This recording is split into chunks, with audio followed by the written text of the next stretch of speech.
Sejujurnya, semua orang di dunia ini dalam hidupnya lebih banyak dipuji daripada dicaci maki kok.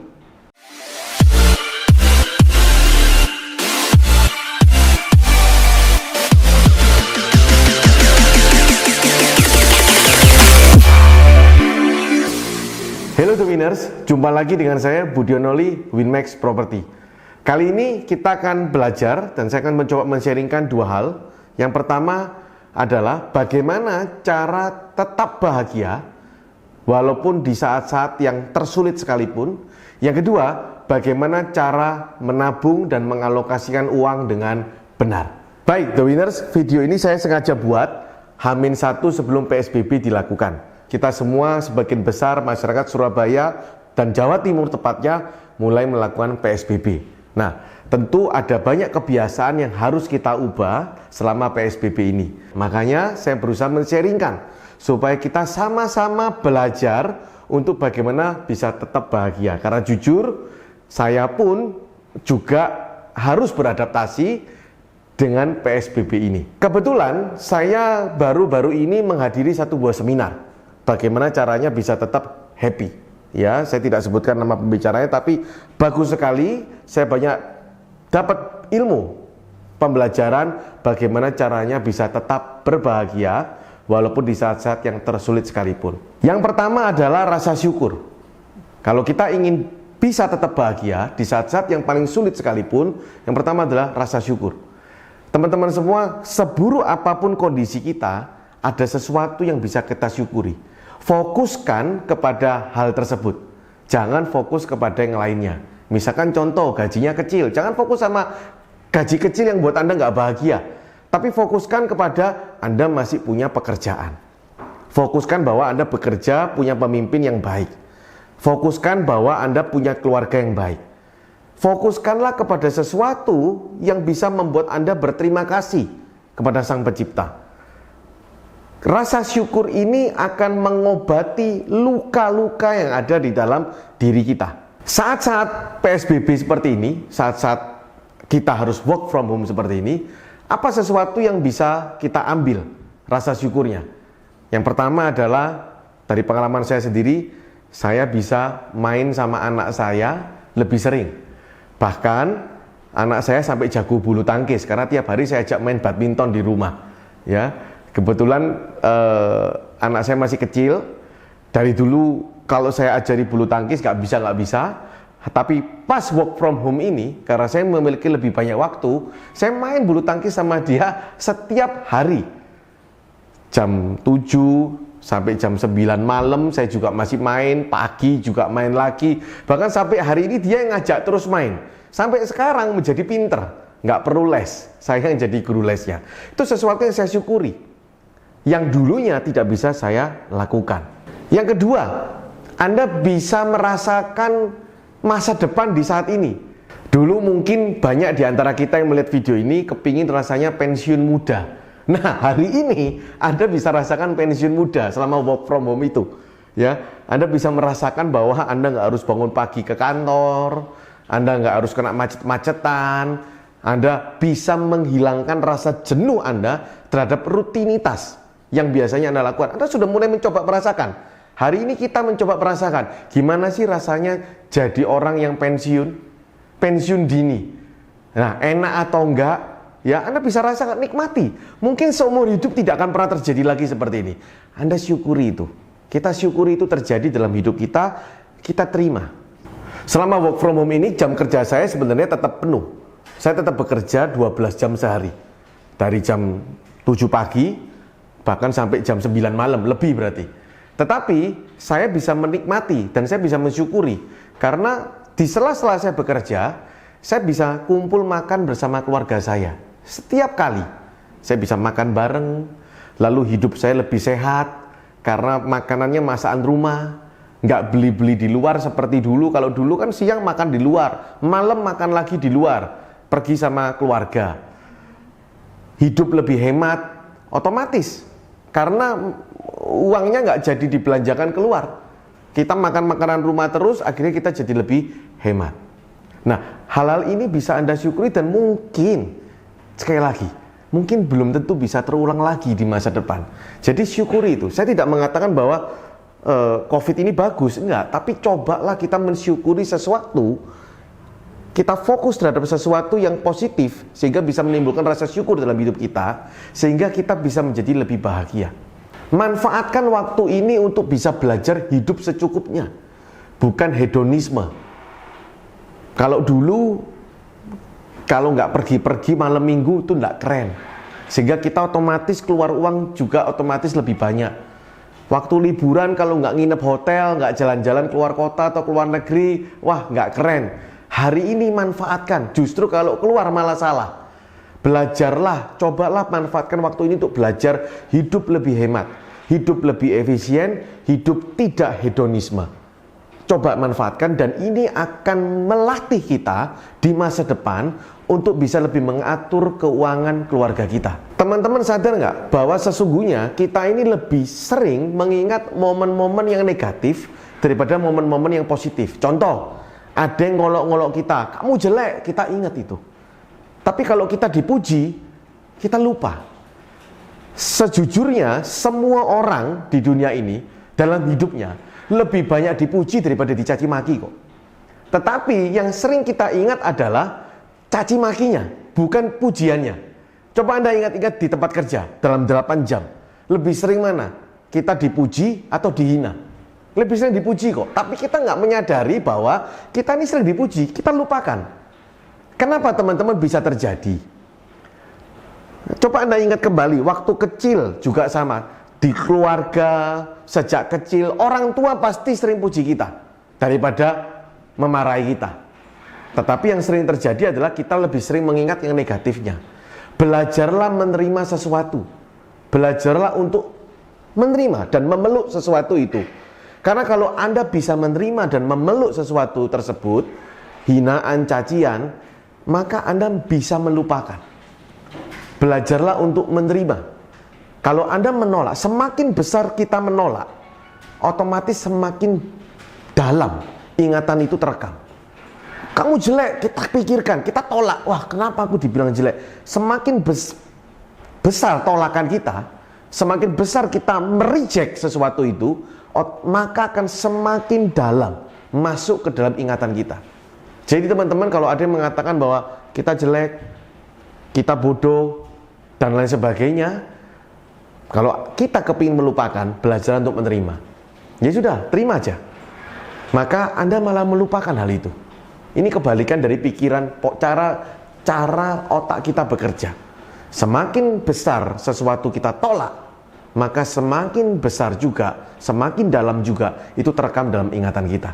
Jadi yang kedua, kalau kita mau belajar sesuatu, belajar untuk bahagia, belajarlah untuk menerima sesuatu. Yang ketiga, kalau kita ingin belajar untuk bahagia di saat-saat yang paling sulit sekalipun, jangan melekatkan kebahagiaan Anda terhadap sesuatu. Baik itu benda, orang, ataupun sesuatu. Kepingin uang banyak, ya nggak apa-apa kepingin. Tapi jangan melekat kepada uang tersebut. Saya ambil contoh sederhana. Anda kepingin makan ayam goreng. Lalu Anda datang ke restoran, ayam gorengnya habis. Lalu Anda marah-marah karena Anda melekatkan kebahagiaan Anda kepada ayam goreng itu. Tetapi, ya sudah, ayam gorengnya habis, Anda sudah berusaha mencari ayam gorengnya, kebahagiaan Anda tidak melekat kepada ayam goreng itu. Tetapi melekat, Anda bisa memilih makanan yang berbeda. Dan Anda tetap bahagia. Bukan berarti Anda tidak boleh ingin sesuatu, boleh, tapi jangan melekatkan kebahagiaan Anda kepada sesuatu itu. Baik itu benda ataupun orang, ataupun pekerjaan. Jangan melekatkan sesuatu. Jadikan itu semua sebagai kendaraan, sebagai alat bantu, bukan melekat kepada diri Anda untuk mencapai kebahagiaan. Anda kepingin punya rumah besar. Kalau nggak punya rumah besar, Anda nggak bahagia, jangan. Kita bisa bahagia, walaupun nggak punya rumah besar, kita bisa tetap bahagia kalau kita tidak melekat kepada rumah besar tersebut. Untuk bisa tetap berbahagia, coba buatlah momen-momen yang positif. Teman-teman semua, kita lebih mudah mengingat sesuatu yang hiperbola, sesuatu yang shock, yang menimbulkan shock terapi, itu otak kita jauh lebih mudah untuk merekam dan mengingatnya. Jadi teman-teman semua, kalau kita ingin supaya liburan kita berkesan, Anda jalan-jalan, piknik sama keluarga, ingin berkesan, maka buatlah momen-momen yang spesial, yang jarang dilakukan. Contoh, tiba-tiba kasih bunga ke istri, padahal nggak pernah kasih. Percaya saya, momen liburan itu nggak akan pernah dilupakan oleh Anda sekeluarga. Baik, itu teman-teman, itu 4 tips saya. Yang pertama, untuk bisa membuat diri kita bahagia walaupun di saat-saat yang tersulit sekalipun, ya. Yang kedua, bagaimana cara menabung yang benar. Teman-teman semua, ini yang saya lakukan. Saya menabung, saya membagi menjadi 3 kotak. Yang pertama saya sebut sebagai kotak aman, yang kedua adalah kotak pertumbuhan, yang ketiga adalah kotak impian. Teman-teman semua, kotak aman, pertumbuhan, dan impian ini berurutan. Kalau kita punya uang, yang pertama kali harus dapat jatah adalah kotak aman.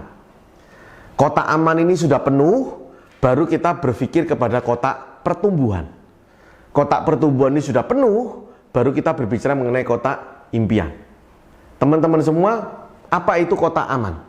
Kotak aman ini adalah kotak yang bisa mengamankan kehidupan keluarga kita. Sesuatu yang sewaktu-waktu bisa diandalkan saat kita menghadapi kesulitan. Contohnya apa? Yang pertama adalah asuransi. Saya nggak jualan asuransi, tapi ini penting. Karena kalau ada apa-apa terhadap keluarga kita, anak maupun istri kita, ataupun pasangan hidup kita, asuransi ini bisa menyelamatkan. Dia bisa mengamankan supaya uang Anda tidak bocor di bank. Karena begitu salah satu orang sakit dari keluarga Anda harus keluar uang. Karena kalau Anda nggak keluar uang, ada perasaan juga, ada tentangan batin juga di sana.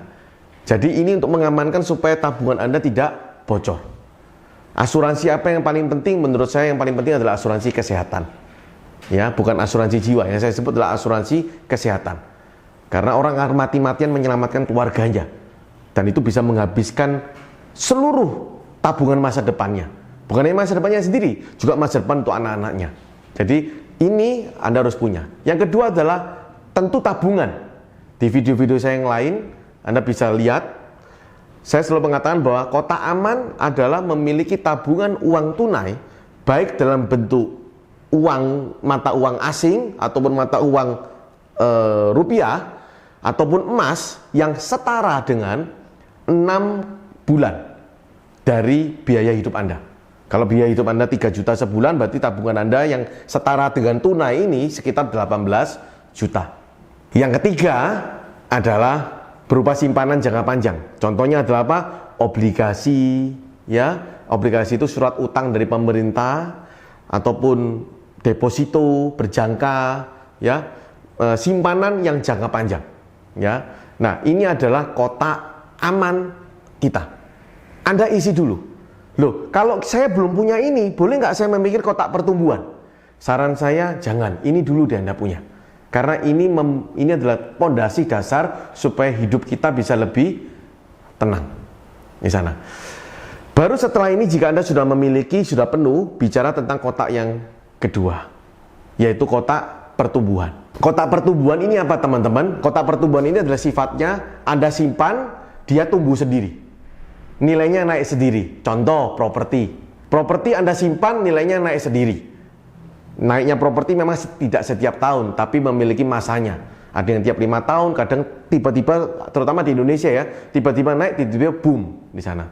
Nah, tapi pada waktu Anda memutuskan untuk masuk ke kotak pertumbuhan, mengisi kotak pertumbuhan Anda, jangan mengorbankan kotak aman ini. Jangan. Kotak aman ini Anda pecahkan, Anda masukkan ke kotak pertumbuhan. Jangan. Ini kotak aman ini keamanan untuk keluarga kita. Kalau begitu rumah tinggal pertama masuk kotak mana? Menurut saya masuk kotak pertumbuhan. Karena Anda bisa hidup walaupun tanpa punya rumah kok. Anda bisa nyewa. Kita bisa ngekos. Apakah saya lebih baik KPR atau cash? Tergantung kotak aman kita. Kalau kotak aman Anda dipecahkan semua untuk beli tunai, lalu ini jadi nggak punya, saya nggak sarankan. Lebih baik ingat kotak aman ini diamankan lebih dulu, dikuatkan lebih dulu, baru bicara mengenai kotak pertumbuhan. Yang kedua, bicara tentang investasi-investasi yang lebih berisiko, saham dan lain sebagainya. Apa sih investasi yang berisiko itu? Adalah investasi yang melebihi bunganya atau returnnya melebihi dari suku bunga yang ditetapkan oleh Bank Indonesia. Kalau Bank Indonesia menetapkan 4,75%, berarti kalau suku bunganya di atas itu, berarti itu sudah masuk medium risk. Uang Anda bisa hilang, bisa juga nggak kembali. Ya, saham juga termasuk di dalam kotak pertumbuhan. Maka jangan sekali-sekali uang kotak aman ini Anda masukkan ke kotak pertumbuhan. Begitu hilang, nggak bisa kembali lagi. Kotak pertumbuhan ini sifatnya tidak bisa dicairkan sewaktu-waktu. Kalau Anda paksa cairkan bisa rugi, tapi dia menghasilkan return yang jauh lebih besar. Kotak pertumbuhan ini bisa juga melihara sapi, itu juga bisa. Kan banyak yang melihara sapi, ya, di desa-desa itu juga bisa. Tapi ingat ada resikonya juga, ya. Jadi properti, tanah, apapun lah, properti mau tanah, rumah, apartemen, saham, melihara sapi dan lain sebagainya itu masuk kepada kotak pertumbuhan. Kita disebut memiliki keamanan finansial jika kotak aman Anda ini penuh. Semakin banyak, semakin punya keamanan finansial.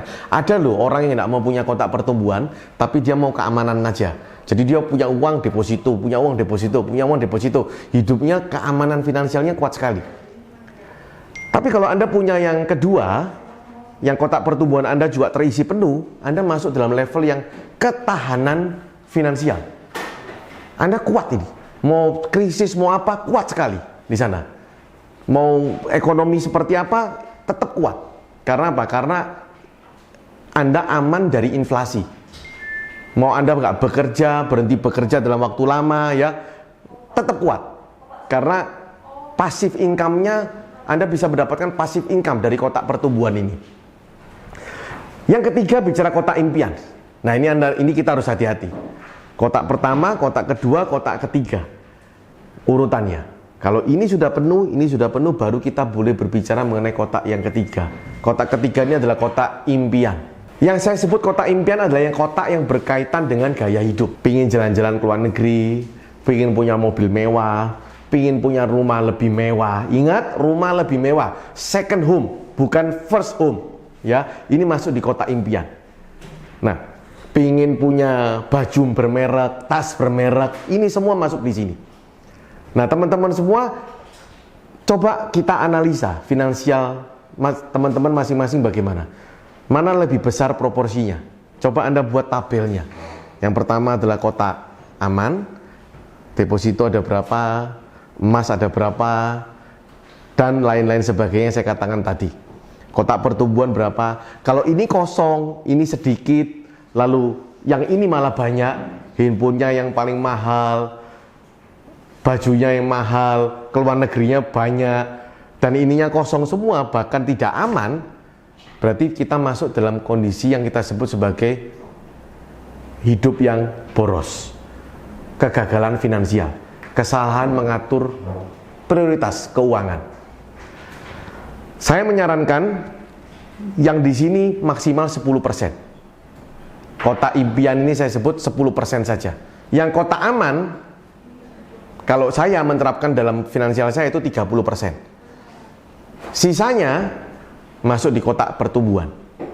Jadi 30, 60, 10. Bebas Anda mau terapkan kotak aman lebih banyak atau kotak pertumbuhan, tapi yang ini tolong dibatasi. Oke, teman-teman semua, silakan membuat 3 kotak Anda dan silakan mencoba menerapkan prinsip hidup lebih berbahagia. Sekian dari saya. Salam sekarang pasti bisa. Budionoli, Winmax Property.